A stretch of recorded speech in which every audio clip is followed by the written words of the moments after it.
Hi everybody, and welcome once again to Capricorn Radio. This is your faithful host James, and I'm back with a returning guest today, Mr. Jack Churchward. And we're going to be talking about his latest book, The Stone Tablets of Mu. One of my fascinating research topics on the show, Lost Continent of Mu, Lemuria, Atlantis as some people call it, although people think it's two different separate lost civilizations. But today's book is The Stone Tablets of Mu. Let me just tell you a little bit about the book. It's an examination of previously not publicly available portion of James Churchward's writings. That's Jack Churchwards, the author's great-grandfather. Copies of the stone tablets were found by William Niven at Santiago, near Santiago Ahuazlacoatl, near Mexico City. James' early ideas and interpretations of the Valley of Mexico tablets are presented, and 9 of the 22 tablets are revealed here for the first time in this book. So in that respect, it's an important body of work. It's great to see this come into the public domain. Let me just tell you a little bit today's author, Jack Churchward, the great-grandson of James Churchward. He served 6 years in the United States Navy, and he went on to earn his Bachelor of Science in Electrical Engineering from the University of South Florida. And Jack has over 30 years' experience in the aerospace and defense industry. In addition to this, he's earned the rank of Eagle Scout and participating in archaeological digs as a youth.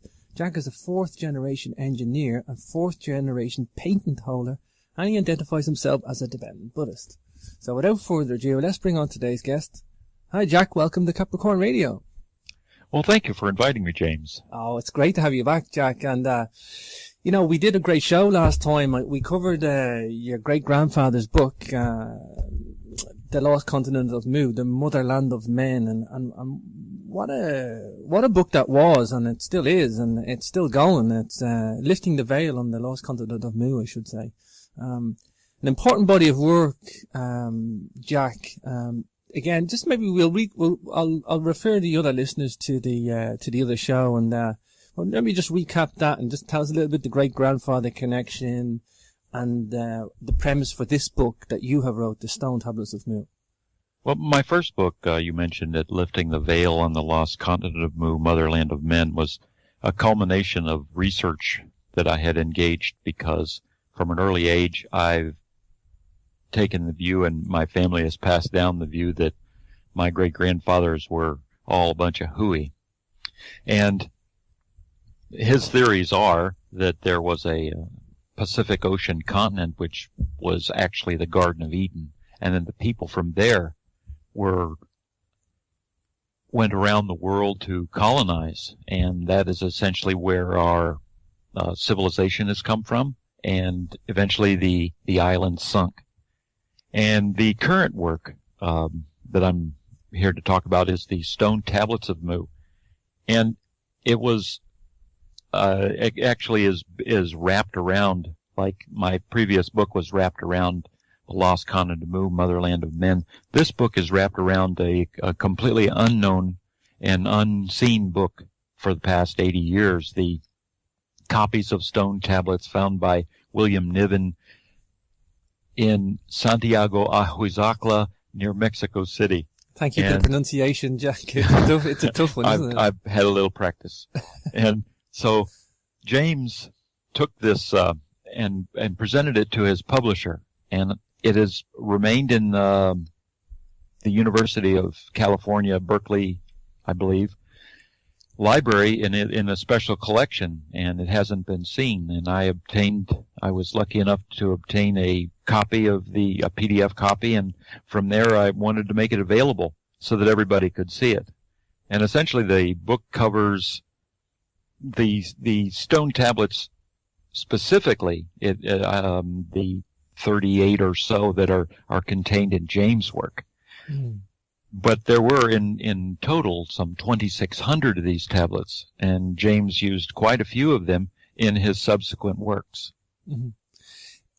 Just to focus on James for a second and tie it in with your own engineering, you come from a generation of engineers, and James himself was an engineer. He was a patented inventor, an engineer, and an expert fisherman as well. And he even had a patent for an armoured plated steel that was for protect ships during World War One. So this guy was no fool, Jack. This guy was a pretty clever guy. Absolutely. He also had patents on railroad ties and different things for railroads as well. Was he respected in his day for the work he was doing? I would have to say no. Did anybody get circles, it? Did yes. anybody get it, Jack? Did anybody get it, or was it largely shunned? Well, there were people that got it and have continued on with his thinking. The major part of being that, the major part of which is not whether or not there's lost continents, but whether or not we can bring ourselves back to a period where we all got along and didn't fight.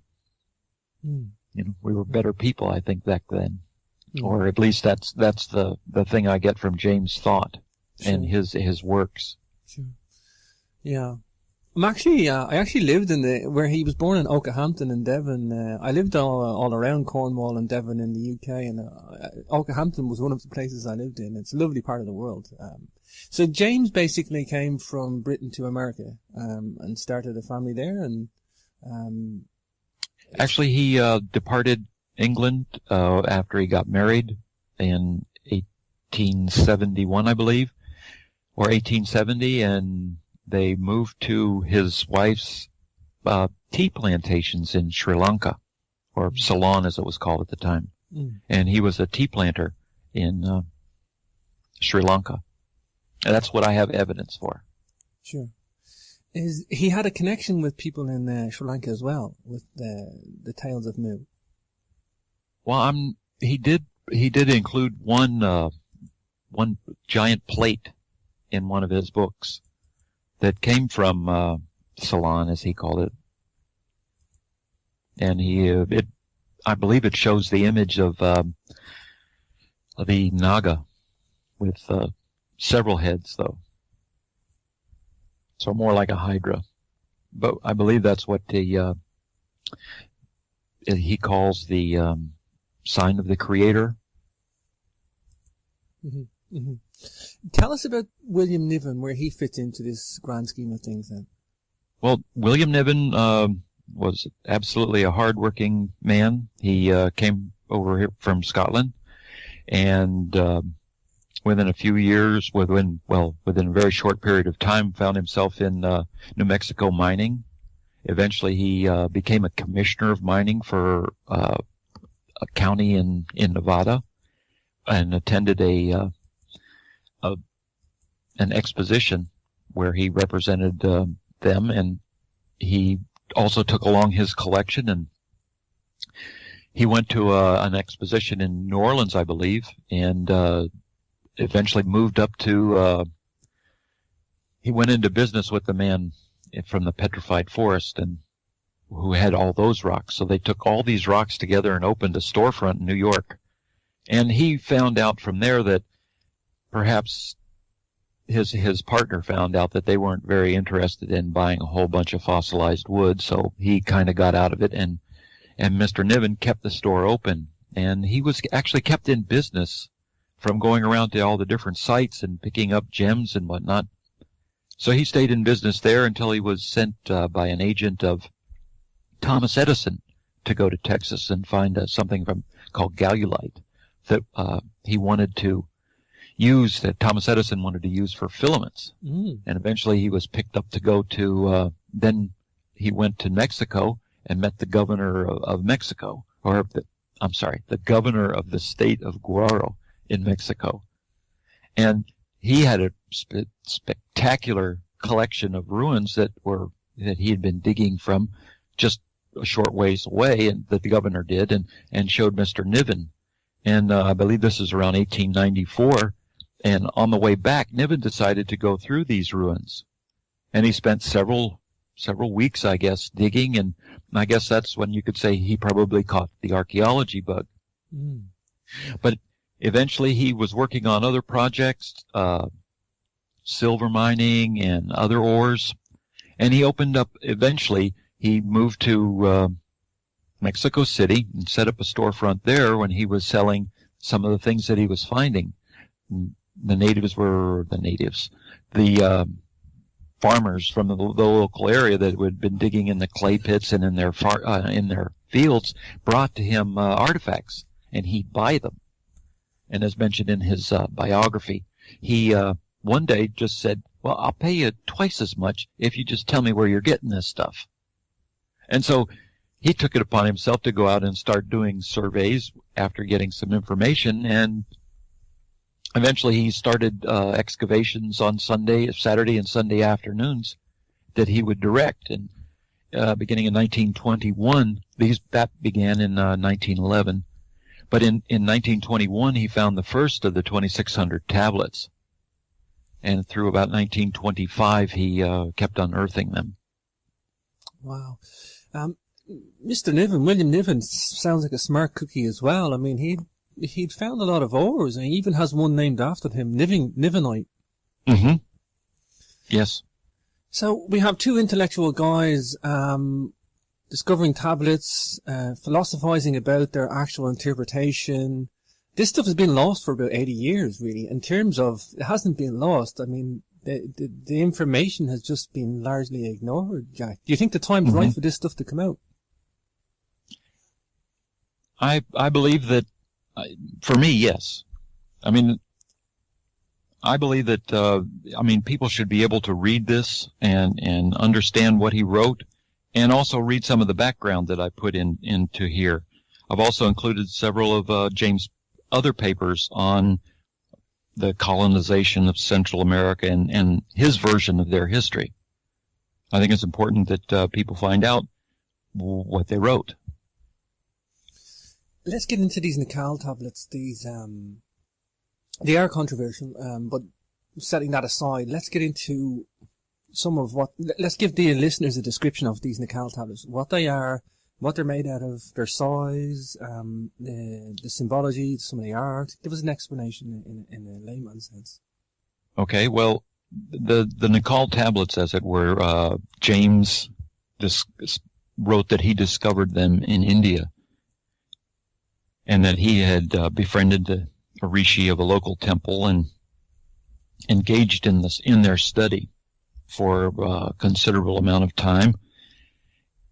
And eventually the rishi started to translate the tablets for him, and he says that they're copies of the original tablets from Mu. They had 7 rishi cities, I guess, in each of the colonies, where they would bring in one major set and make all these copies. And James said that there were other copies available, and he mentioned a Tibetan monastery, although I haven't found any evidence that it really exists. But the connection with Niven's tablets that he discovered in Mexico City is that, Niven's tablets, they're very, very similar in nature to the Naacal tablets then? That's what James wrote. Right. James wrote that these tablets were another one of the tablets from the rishi cities, or it was a rishi city, and here were all the tablets, and he interpreted them as such. So James and Niven, were they in contact with each other? Were they doing separate work independently and then got together, or yes? What's the deal between? Were they separated first and then became aware of each other?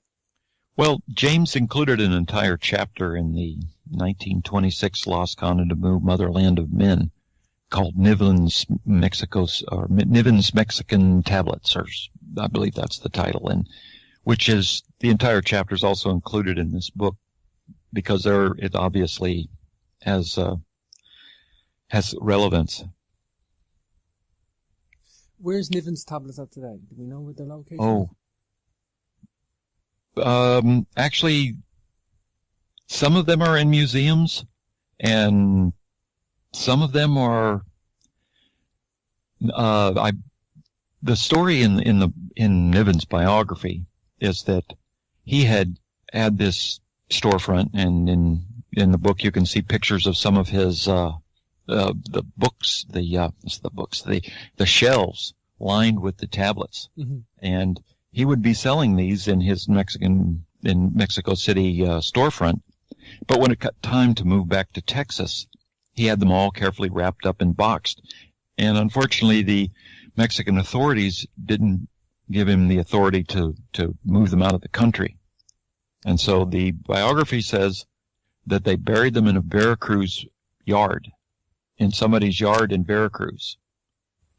Wow. Wow, so they're still waiting there, ready to be unearthed. Maybe. Because a very unique letter I found a few years ago from Howard Kersey, which was James' nephew, and received all the rights to the books and his estate when he passed. And an official from the Mexican government actually wrote him a letter and was very, very interested and quite impatient concerning where Niven's finds might be today. And even, I believe, had him come and visit the Mexican consulate in New York. Wow.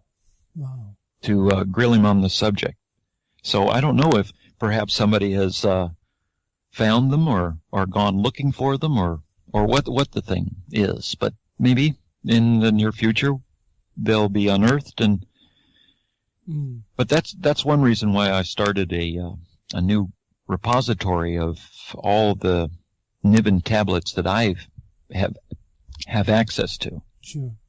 To show on online so that people can look at them, and eventually maybe the interest in the tablets will arise, and somebody will fund an expedition to find them. Where can we get that website? Can we got a web link for that you can read out for us, Jack?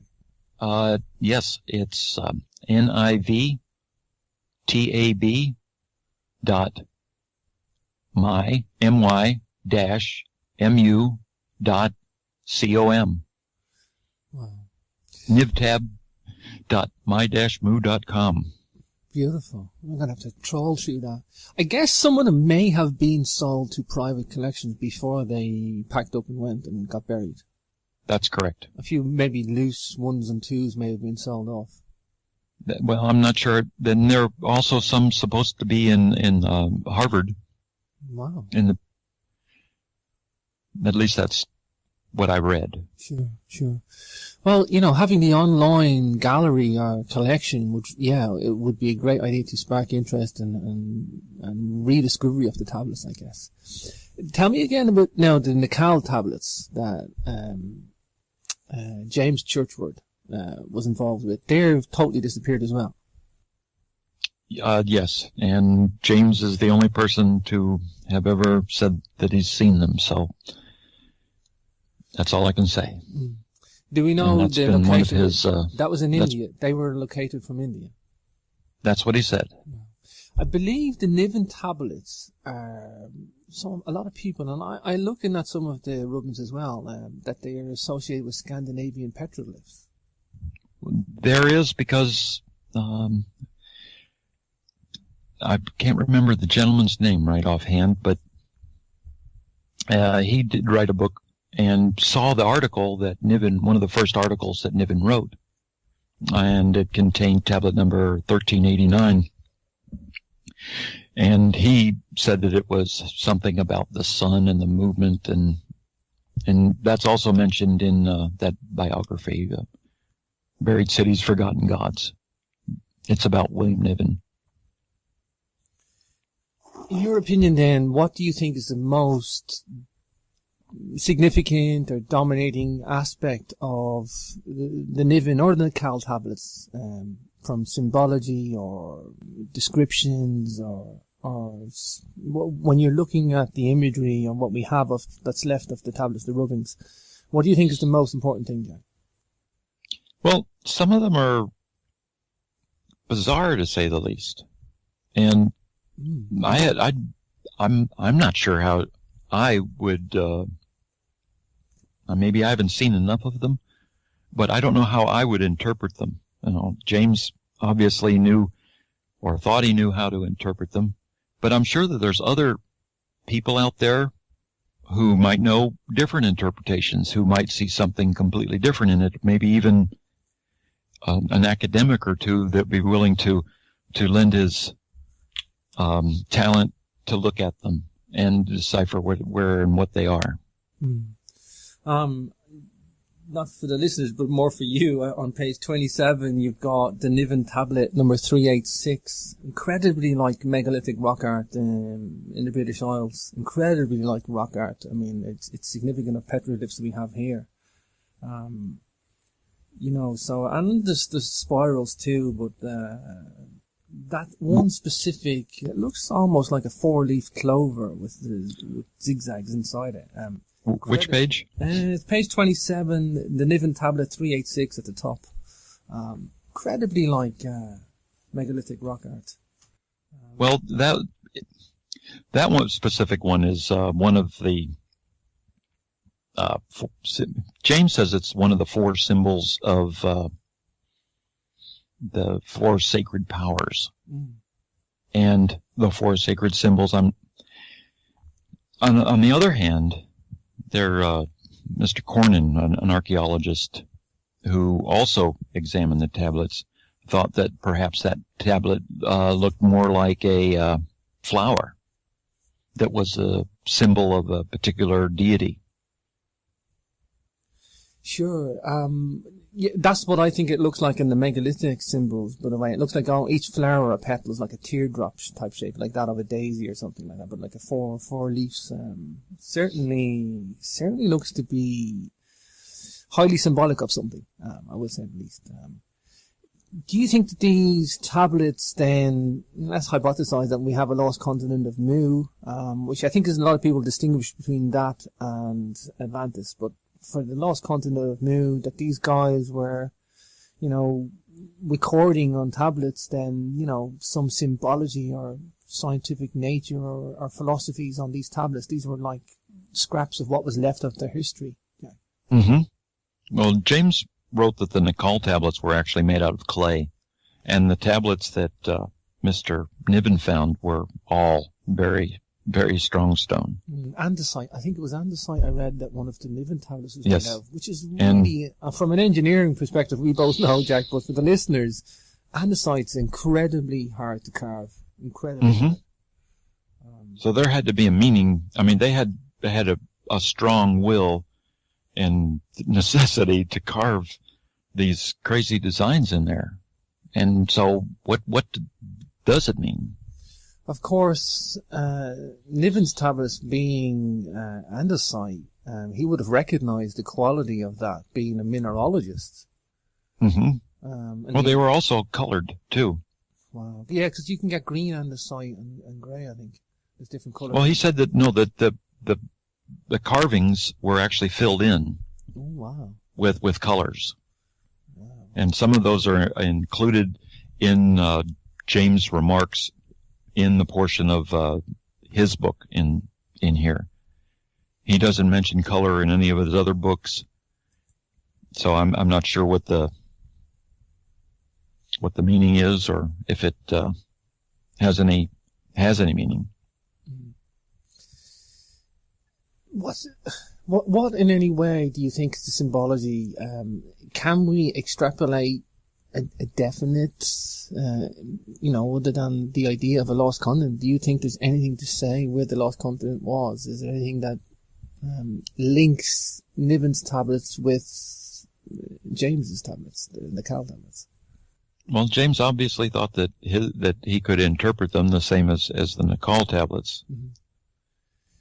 Which implies then tablets in India and tablets in Mexico being very, very far away from each other, having a common source. Is that the hypothesis for the Mu continent?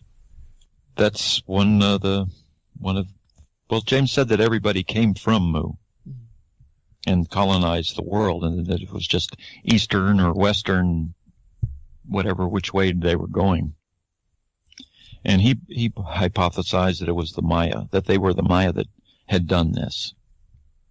And to James, the Maya weren't the people we know as the Maya today. The Maya were the people that struck out from Mu and colonized the world. They were the navigators and shipbuilders and architects, and they built all the great structures all over. Mm-hmm. Mm-hmm. Tell us how Augustus Le Plongeon, he fits into the Naacal tablets. He only fits into the Naacal tablets because now I'm well aware from reading. My great grandfather has a biography. My friend Churchy was the name of it, and it was written but never published. Gotcha. Actually, a version was published not too long ago. It was rewritten by the author's daughter, and it's markedly different than the original. But what I learned in there is that Le Plongeon and my great-grandfather would sit in the parlor with Alice Le Plongeon, and they would discuss politics and religion, and obviously they had quite a few discussions about lost continents and Le Plongeon's discoveries in Mexico itself. The only way that it really intersects is that Le Plongeon said that Mu was Atlantis. And for some strange reason, he placed Mu in the Atlantic Ocean and said it was Atlantis, although he wouldn't use the name, but he made it very clear that's what he was talking about. The word Naacal actually comes from, it's actually a Mayan word. It means learned one. And so that's the only interaction between the two of them. Le Plongeon's first Mu was in the Atlantic and was referring to Atlantis, and Churchward's Mu was in the other side of the world. But the Naacal is about the only thing that they have from each other. But he does include quite a bit of his material unattributed in his books. Do you think, is there anybody else in your family tree then, Jack, researching this? You obviously are privileged to the biography diary of James and stuff like that, and other artifacts from the family tree. Is there anybody else in the family tree researching this, Jack? Negative. Wow. I'm the last one with the name, and like I said, growing up, we didn't have his books in the house. Everybody thought he was insane. Or maybe a good showman, but definitely a kook. What did you have to do? You must have had to, get a hold of the family tree and track everything down, being a family member.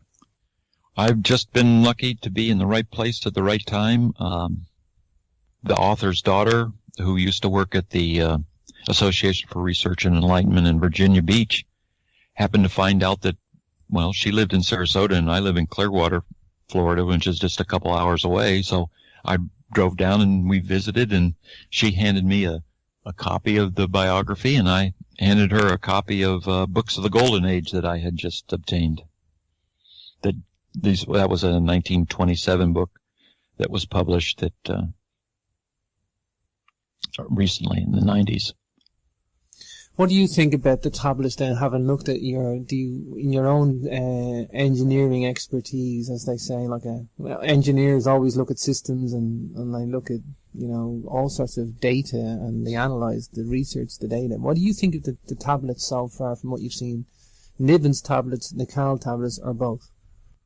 Well, I haven't seen any of the Naacal tablets, and I don't know anybody who has. That even includes the individual who wrote about it in an article.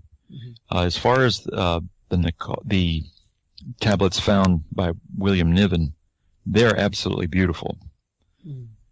I know they're weird looking, but they really had a drive, and they had a purpose to spend all that time cutting and painting, and to know exactly what they were talking about. That would be, what these symbols meant to them. That would be very helpful, because they'd put a lot of effort into it. Wow. Okay, so we have the Mexican tablets, the Niven tablets, and we have Naacal tablets. How much can we extrapolate for the lost continent of Mu from these tablets, either from rubbings or, descriptions of them? I mean, is it a big reach to reach for the lost continent of Mu? Well, on the basis of calling a large continent in the middle of the Pacific Ocean, I don't believe that what we've found in the last 80 years about geography allows a serious person to say that there was a continent that sunk. Sure. So we'd have to be looking at areas that were inundated at the end of the last ice age, whether it was, happened over a period of years or whether it happened over, I don't believe that the cataclysm he wrote about, sinking an entire continent in one day, that is probably not feasible. And that's, so we'd have to go looking someplace else to find out where exactly they could have had this ancient civilization, where they could have started everything and populated it. Mm-hmm. The new information about the Denisovians and about really doesn't aid in our, the Denisovian ancestry in our DNA, does not really call out that the out of Africa theory is complete and true. Sure. And especially since they've come up with it, there's another hominid that they have yet to identify as one of our relatives. What if the areas of most fertile civilization in Sundaland, down in Indonesia, and an area that was inundated after the last ice age, who says that the conditions there are such that we can't find the fossils because they're 100 or so feet or 1,000 feet underneath the sea? Wow. Yeah, I think a lot of the Ice Age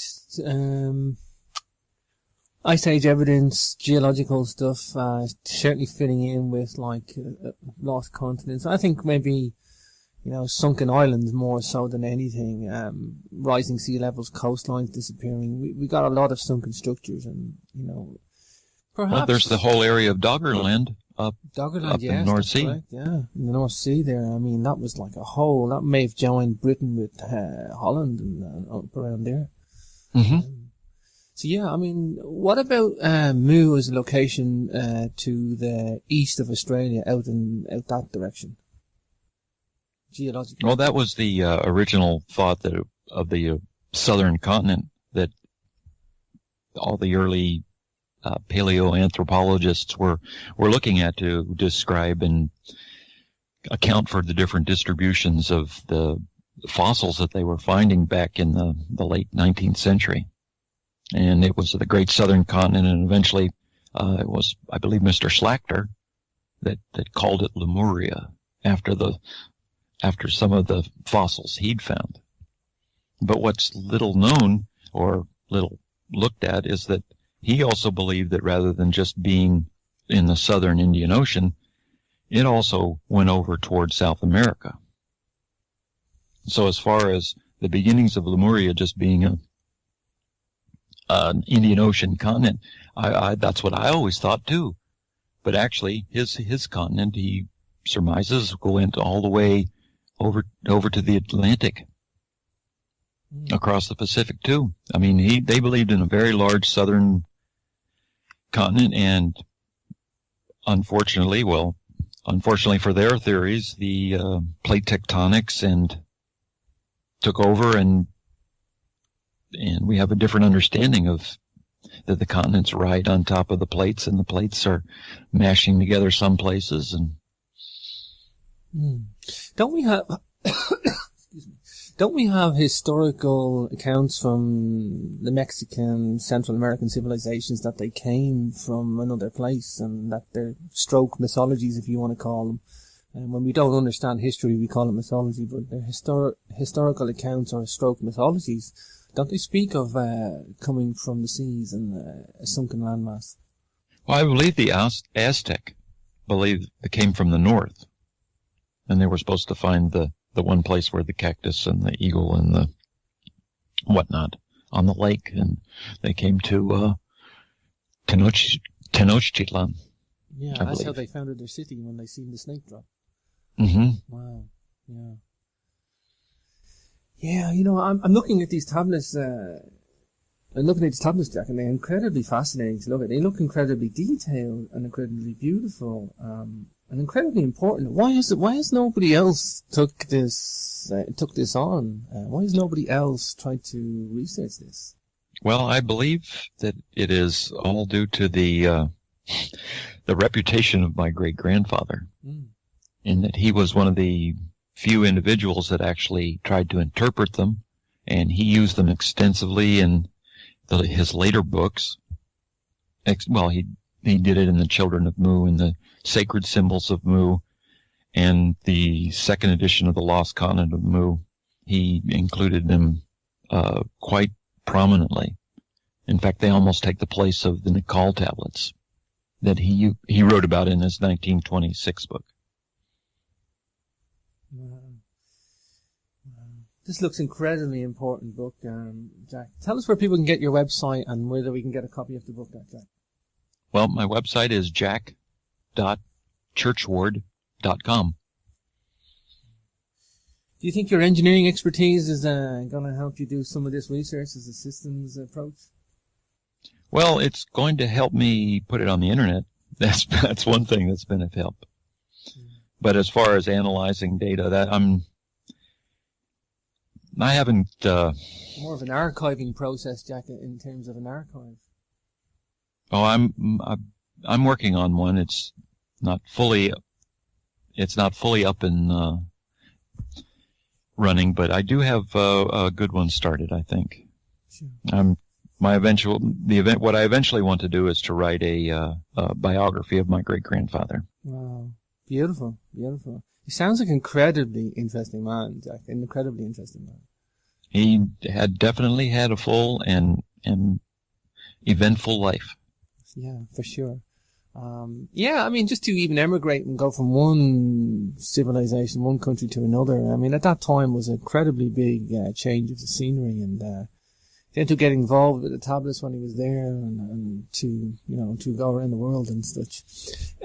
Tell me about you. Are you considered wackadoo for taking up what your great-grandfather has done today by the family? Do they think you're just crazy now as well, or? I have yet to hear that. Well, they haven't said it to my face. You won't know that. You'll be the last to know. But actually, you can look at any of my materials on my website or in my books, and I stand by everything that I've written down. I'm not saying anything I don't believe is truthful, and if that makes me crazy, then guess I'm crazy. Sure. But I think what you're trying to do is get this archive together, look at all this symbology, because it's important. It employs an ancient wisdom and it employs an ancient knowledge. And I like the way you're doing it, because you're not just throwing anything onto it. I think you're just trying to do it in a systematic, true sense, and not just put in what you think will sell. You're just trying to document this whole story properly, Jack. Would that be fair to say? Well, I want to get the information out there and let people see them. Mm-hmm. And then, like I said earlier, I'd really like it that if some of any knowledgeable, serious individual to take it upon themselves to interpret what they mean. For instance, if this certain symbol here or there, they've seen it before, it forms part of maybe a Mayan glyph, or maybe it was used to decorate pottery, throw it up there. Fill out expand our knowledge on this. Sure. Yeah, like I said, with the megalithic symbol, I definitely think it's incredibly unique, specific symbol, and I think, that these guys, the megalithic builders of Western Europe, I keep saying this time and time again, Jack, that these guys came from the sea. We have mythological tales and historical accounts that these guys came from the West. Now, when you look west of Ireland, all you have is the Atlantic, so they weren't the Celts like most people think. The Celts inherited the megalithic civilization, and that these guys were already there, and that they came from the West. And well, they have discovered over down here in Florida. You perhaps heard about it, the Windover Bog site, where they found some 8,000-year-old bodies, and they took the DNA, and it doesn't match any of the people from America. Yeah, from America. It might be probably linked back to Europe, but I don't believe that. That to me, that's not the amazing part. Sure. The amazing part was that they had an individual, a teenager, with spina bifida buried. Now, even 50 years ago, if a child came out with spina bifida, they'd probably cull it. Yeah. And which is absolutely amazing to me that 8,000 years ago, they had the wherewithal to take care of this child, they took care keep him safe, and somebody didn't have to. I mean, they had enough extra time on their hands. They had enough protection. This is just one of the things that makes me think that maybe there is something about an ancient civilization out there that could do things that well, my great-grandfather thought were amazing, but that today we would understand that, they had a high level of, if they had a high level of society. But I mean, these folks didn't have to spend all their energies feeding themselves and protecting themselves. They had extra time to do things, that's what I found to be amazing about that discovery. You describe yourself as a Tibetan Buddhist. Can you tell me what a Tibetan Buddhist is for the non-educated person like myself, Jack? I'm a follower of the teachings of the Drikung Kaibgang, who is there's a long lineage of mind-to-mind teachings called the Kaigyu. And one of the schools of the Kaigyu is the Drikung Kaigyu, and I try to call myself a member, not a good member, but a member of the Drikung Kaigyu. And we meditate and try to be nice people. No, that's not a bad philosophy at all, Jack, for sure. Jack, we're at the end of the show. The book is called The Stone Tablets of Mu by Jack E. Churchward. And the other book that we've done the last time, as I say, just to give that a mention again, is Lifting the Veil on the Lost Continent of Mu, the Motherland of Man, again by Jack Churchward. Jack, it's fascinating talking to you again. It really has. I thank you for what you do, and I really do, because I think this is ancient wisdom, and I don't think this story has been archived or documented, and I don't think there's many people in the position to do so, and I think you are, Jack. I think you're one of the few that is in a position to do this, and it's great that you have access to the biographies from your great-grandfather and to put more emphasis on this whole story. And I think that, some of this art and symbology in this book is incredibly interesting, incredibly important, and, let's see what comes out of this. I think we could have some interesting, I know for myself, just on symbology, because I look into symbology mostly over this side of the world, and, you throw out a picture of a symbol on Facebook or something like that, and somebody recognizes and goes, oh, that's the same as a petroglyph over here in America. And it may actually mean some philosophical meaning to ancient cultures, and there may be a link. So let's see what becomes of this. Well, thank you very much for having me on and talking about this subject. And yes, I really do hope that people get involved and add their comments to the repository, so we get more information out there, and each of us can understand it better. For sure. Again, Ozark Mountain Publishing, we can get copies of the books, both that I mentioned. And again, just give us your website before we go, Jack. It's Jack jack.churchward.com, jack.churchward.com. Wonderful. Thank you for your time today, Jack, and talk to you in the not-too-distant future. Thank you. Engineering from the University of South Florida. And Jack has over 30 years' experience in the aerospace and defense industry. In addition to this, he's earned the rank of Eagle Scout and participating in archaeological digs as a youth. Jack is a fourth-generation engineer and fourth-generation patent holder, and he identifies himself as a Tibetan Buddhist. So without further ado, let's bring on today's guest. Hi, Jack. Welcome to Capricorn Radio. Well, thank you for inviting me, James. Oh, it's great to have you back, Jack. And, you know, we did a great show last time. We covered your great-grandfather's book, The Lost Continent of Mu, The Motherland of Man. And what a book that was, and it still is, and it's still going. It's lifting the veil on the Lost Continent of Mu, I should say. An important body of work, Jack. Again, just maybe I'll refer the other listeners to the other show, and let me just recap that and just tell us a little bit the great grandfather connection and the premise for this book that you have wrote, The Stone Tablets of Mu. Well, my first book, you mentioned it, Lifting the Veil on the Lost Continent of Mu, Motherland of Men, was a culmination of research that I had engaged because from an early age I've taken the view, and my family has passed down the view. Did they get it, Jack? Did anybody get it, or was it largely shunned? Well, there were people that got it and have continued on with his thinking. The major part of being that, the major part of which is not whether or not there's lost continents, but whether or not we can bring ourselves back to a period where we all got along and didn't fight. You know, we were better people, I think, back then. Or at least that's the thing I get from James' thought and his works. Sure. Yeah. I actually lived where he was born in Okehampton in Devon. I lived all around Cornwall and Devon in the UK, and Okehampton was one of the places I lived in. It's a lovely part of the world. So James basically came from Britain to America, and started a family there, and, actually, he departed England after he got married in 1871, I believe, or 1870, and they moved to his wife's tea plantations in Sri Lanka, or Ceylon as it was called at the time.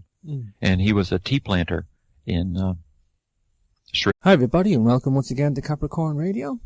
This is your faithful host James, and I'm back with a returning guest today, Mr. Jack Churchward. And we're going to be talking about his latest book, The Stone Tablets of Mu. One of my fascinating research topics on the show, Lost Continent of Mu, Lemuria, Atlantis as some people call it, although people think it's two different separate lost civilizations. But today's book is The Stone Tablets of Mu. Let me just tell you a little bit about the book. It's an examination of previously not publicly available portion of James Churchward's writings. That's Jack Churchwards, the author's great-grandfather. Copies of the stone tablets were found by William Niven at Santiago, near Santiago Ahuazalacotl, near Mexico City. James' early ideas and interpretations of the Valley of Mexico tablets are presented, and 9 of the 22 tablets are revealed here for the first time in this book. So in that respect, it's an important body of work. It's great to see this come into the public domain. Let me just tell you a little bit today's author, Jack Churchward, the great-grandson of James Churchward. He served 6 years in the United States Navy, and he went on to earn his Bachelor of Science in Electrical Engineering. That my great-grandfathers were all a bunch of hooey. And his theories are that there was a Pacific Ocean continent, which was actually the Garden of Eden, and then the people from there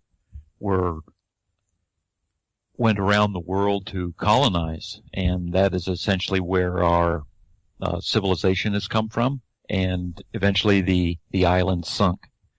And the current work that I'm here to talk about is the Stone Tablets of Mu, and it was it actually is wrapped around, like my previous book was wrapped around The Lost Continent of Motherland of Men. This book is wrapped around a completely unknown and unseen book for the past 80 years. The copies of stone tablets found by William Niven in Santiago Ahuizacla near Mexico City. Thank you for the pronunciation, Jack. It's a tough one, isn't it? I've had a little practice.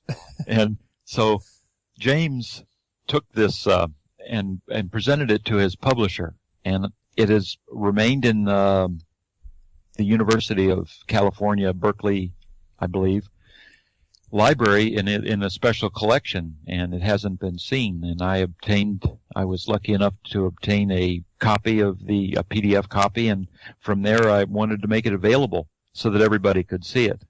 And essentially the book covers the stone tablets specifically, the 38 or so that are contained in James' work. Mm. But there were in total some 2,600 of these tablets, and James used quite a few of them in his subsequent works. Mm-hmm.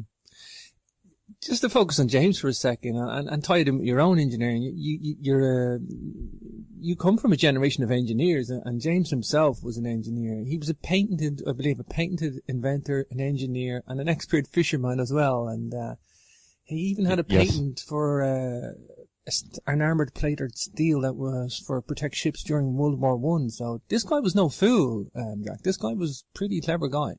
Absolutely. He also had patents on railroad ties and different things for railroads as well. Was he respected in his day for the work he was doing? I would have to say no. Did anybody get it? Did anybody